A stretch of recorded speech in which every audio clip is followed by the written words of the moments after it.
हमको पड़े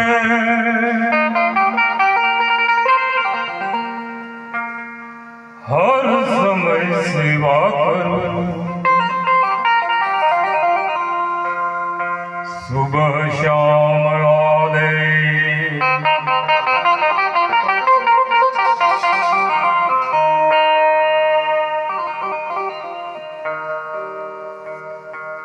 सर्वમાં સરખો કોઈનાથી નહીં અરખો દરેક જ્ઞાની છે કોઈ અજ્ઞાની નથી કોઈ જ્ઞાનનો ઉપયોગ કરે અને કોઈ જ્ઞાનનો ઉપભોગ કરે ઉપભોગ કરે એ જીવાત્મા કહેવાય જ્ઞાનનો ઉપભોગ કરે એને જીવાત્મા કહેવાય અને ઉપયોગ કરે એને મહાત્મા કહેવાય. ધન્યવાદ છે આપણે બધા ભગવાનનું નામ લઈ રહ્યા છીએ બેઠા છે કોઈ કમ નથી આ બેહવું તમે કોઈ કમ નથી તમે મહાપુરુષો જ છો કારણ કે 33 કોટીનું મંડળ છે અને 33 કોટી એ ભારત ભૂમિમાં છે જુદા જુદા રૂપમાં કોઈ ભક્ત કોઈ સાધુ કોઈ ગુરુ કોઈ સતી કોઈ જતી કોઈ વીર કોઈ પીર જુદા જુદા રૂપમાં બધા હાજર છે જુદા જુદા રૂપમાં બધા હાજર છે આપણે નવાઈના નથી બેઠા બેહતા આયા હું બેઠા છીએ ભેગા જ છીએ બધા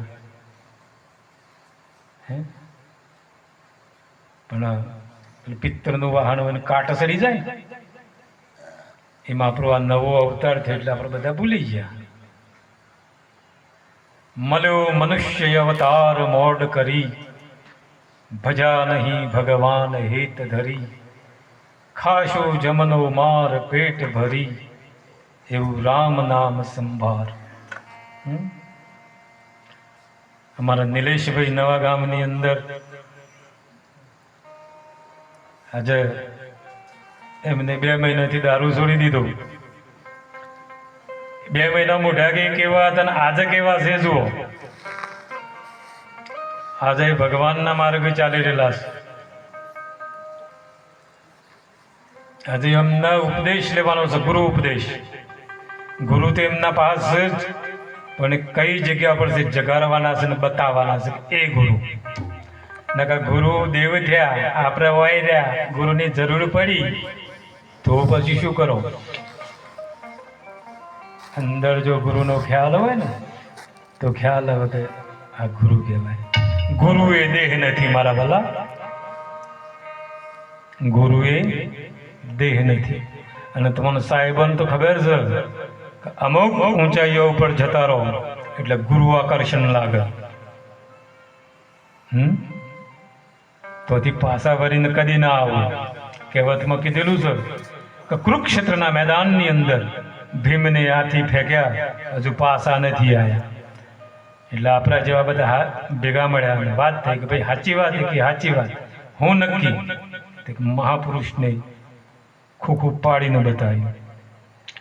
એમ શરીરની અંદર ગુરુ આકર્ષણ ક્યારે લાગે? પવિત્રતા,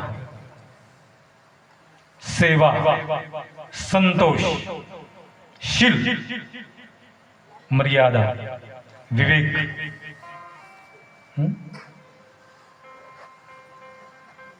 વિવેક આવે એટલું બધું હેડ્યું આવે.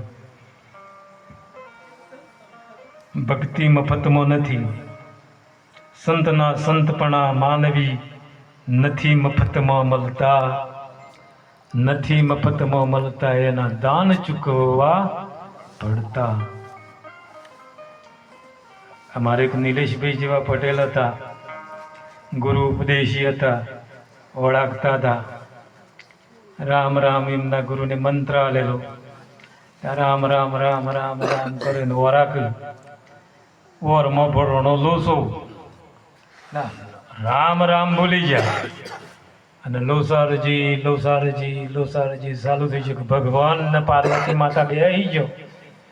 માતાજીને કીધું કે ભગવાને કહ્યું કે ચાલો તમારો ભગત તો જ હોય કે મારો ભગત તો જબડો છે, એના જેવો કોઈ વૈરાગી નથી. કે હે એવો તમારો ભગત કે એને મળવા જવું પડે કે મળવામાં કોઈ મજા નથી. કે શ્યામ એ કે એને બધી ખબર જ છે. કે હું ખબર કે હેડો તાને તો કે પાર્વતી માતાએ હઠ લીધી. ભગવાન માતાજી બે ભગત પા હેડો. ભગવાન કે જુઓ એના ભજનમાં ખંડિત ના કરવાનું, તમારે જવું હોય જો હું ખાડામાં બેવું છું શાંતિથી. ઊંડો ખાડો હતો એમાં ભગવાન દબી ગયા. પાર્વતી માતાજી જો પેલા લોસારજી સારું હતું પણ એ નથી મદદ. હું ભગવાનનું નામ લઈશું પણ ઓરમાં લોસો પડી જતું. પેલું ભગવાનના ધ્યાન તો બે જો લોસામાં. માતાજી કે ભાઈ લોસારજી વાળા ઉભો રહે કે અરે મારી ભાઈ આમ છે મારે તું રટણમાં ભંગ પાડે. કે ના ના ઉભો ધર, મારે એક વાત પૂછવી છે. કે હું વાત પૂછવી છે જલ્દી પૂછો. કે મારા ધણી ખૂણો શું છે કે તારો ધણી ખાડામાં પડ્યો. આમ પેલા તો એમની આમ કે તારો ધણી ખાડામાં પડે ને ખરેખર ભગવાન મહાદેવ ખાડામાં બે જ રહ્યા હતા. માતાજીને નક્કી થયું કે ચાલુ વાત હાશી. ભગવાન હતા બાળા દેખ કે હું નતો કહેતો એને પાસ જવામાં કોઈ મજા નથી. કે ભગવાન ખાડામાં છે તમને એને હું ખબર. ભગવાન તો એને મગજને જોડતા હતા કે અટકણ જ બોલે પણ પડ્યું હા શું. એટલે તાકરા પટલોની ભાત લઈને આવ્યો. ખાઈ લ્યો કે એમ ના ખવાય કે તાને કે મંત્ર ચાલુ રાખવો પડે. કે હે મંત્ર ચાલુ રાખવો પડે કે હવ કે હું બોલવાનું કે લોસારજી કે હાર તને લાવો કે લોસારજી. ત્યાં લોસારજી મંત્ર ચાલુ રહેશે પેલો ખાવા બેઠો તો બટના પગમાં હીરા. એટલે પેલો લોસારજી બોલી ગયો અને કે ગુસારજી આ ચાલુ થઈ ગયું. હવે આ પટેલ નવનાથની અંદર